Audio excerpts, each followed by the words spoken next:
البدع من الشاعر عبد الله طيب العمري حفظه الله وشفاه. الجواب من الشاعر الملحوم قيس أبو سامي قال صالح السرحاني. هذا البدع يقول فيها عبد الله طيب: يلا أدعيك يا رازق جميع العباد، يا سميع الدعادي كل ساعة لك شاء، وأحمدك ما يسيل السيل في كل وادي، واشكرك واعترف لك بالنعم يا كريما. خالق الكون وارسلها وفيها جمادي، وارسل الدين للإسلام من 5 أركان. قال أبو طيب البارح سمعت المنادي، وقلق النوم من عيناي ونسيت سهرة. بين خالي وخالي الأب بمسك حيادي، ذي براهم سوا مثل النياني والعيال.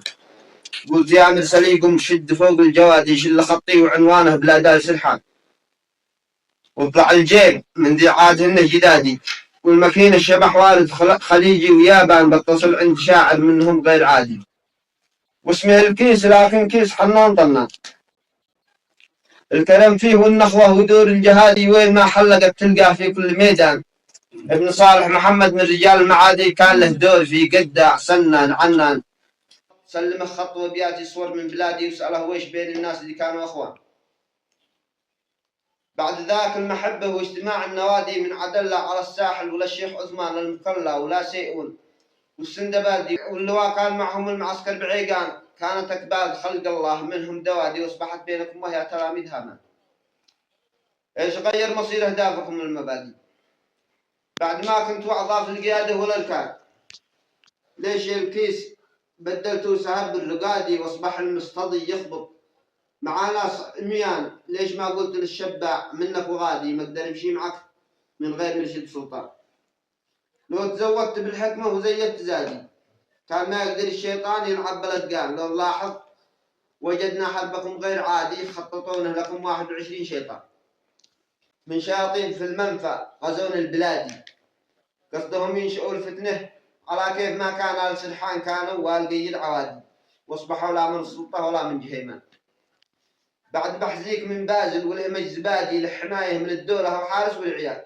بازل الحي متحرك ولا هو جمادي، وإن حدث عرضه يدخل في السجن يهتم، يذبحوا منها أهل النار عند المزادي، وإن الشي ضيف بتلقاه في كل ديوان. وهذا الجواب من الشاعر المرحوم أبو سامي قال صالح السرحاني.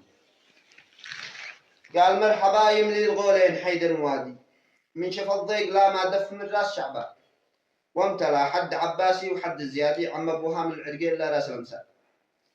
وانت رحب معي واختار لي جو هادي، يا مغرد بواد الدور من رؤوس الاغصار، انت قصدي في الدنيا وغايه مرادي. ولع النور واسمر يا عصر نوب جردان، قال ابو سامي السرحاني مسيته حادي، حاجسي والقلم محتار ما بين امران، والسهر طال في عيني وطال السهادي، والليالي الطويله كلها اشواق واشجار. كل ما مسيت حلل في القضايا الشداد، يصبح الصبح ياتي تايه الفكر حيران، ما دريت ايش اسي. يا صبر غادي بغادي صبر بغداد، والبصرة على حرب ايران، صبر شعب اليمن في الجانب الاقتصادي، طول عمره وهو يطلع مضحي وخسران. كم يعاني من الغربة وظلم الأعادي، كم يقاسي في الدنيا من الآلام وأحزان، كم شكا الظلم في عهد الظلام المبادي، كم يغرر به التهديد من راس عيبان، كم ضمي كم عدي كم طال فيه الفسادي، كم مرض كم تحاصر كم تعذب كم احتاج، كم جلس يدفع الرشوة الحق بن هادي، رغم انه يبيت الليل بردان عريان طايعا لم ولم يعص اي امر قيادي.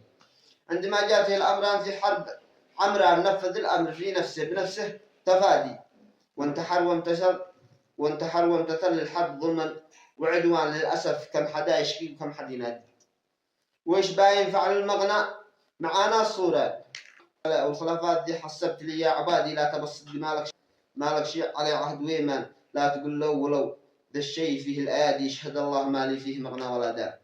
خطة الحرب خطتها الجناح المعادي، قال أنا بفتهن وانت اقتحم يا أبو حيمان، رغم كل انتقاداتك ورغم انتقادي يا طويل العمر، ما هنسوا الخمس الأبناء ننظر الطير، هذا بيض وهذا رمادي، والبشر قد تحصل فيهم أشكال والبعض. ذلك المصري وذا الليبي وهذا تشادي، مستوى ذي في المغرب وذي في مدرمان، كل ما قلت فبياتي، فهذا اعتمادي انه الصدق لا زايد ولا فيه نقصان. بازلك حسب تفكيري وحسب اعتقادي، ان حله وحيد القلب، والعقل ميزان موطنه في نيو دلهي، فسلام بادي، والمهم من الذي فيه إن الهجد صيفان والفصلي وسلم ما شدا كل شادي تبلغ المصطفى المرسل بآيات قرآن. وسلامتكم.